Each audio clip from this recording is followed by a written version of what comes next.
हे आहेत घटोत्कच श्रेणीमधील नागराजा. नाग ज्याचा वंश, हे आम्ही नेहमी सतत म्हणत असतो की नाग आमचा वंश आहे, हे ते नागराजा. या नागराजाने च्या डोक्यावर 7 फणी आहेत. हे 7 फणी म्हणजे तत्कालीन 7 बौद्ध धर्मग्रंथाचा अभ्यास करून त्यानुसार आपला राज्य चालवायचे. या राजाची खासियत अशी आहे की या राजाच्या बरोबर ही राणी पण आहे, पण कालांतराने ती उद्ध्वस्त झालेली आहे. बुद्धांनी असं सांगितलं होतं, प्रत्येक वस्तूचं नष्ट होईल. त्याचं हे उत्तम उदाहरण आहे. हा जो नागराजा आहे यांनी ज्या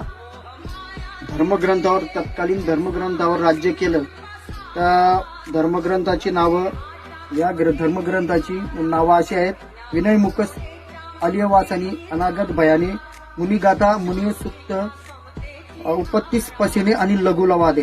ही जी 7 धर्मग्रंथ तत्कालीन सम्राट अशोकांच्या बैराट शिलालेख राजस्थानमध्ये याची नोंद आहे. आणि सध्या हा जो शिलालेख आहे, हा शिलालेख कलकत्ता म्युझियम मध्ये संरक्षित केलेला आहे. हाच तो नागराजा आहे ज्याचे आम्ही वंशज आहोत. नमो बुद्धाय. जय भीम.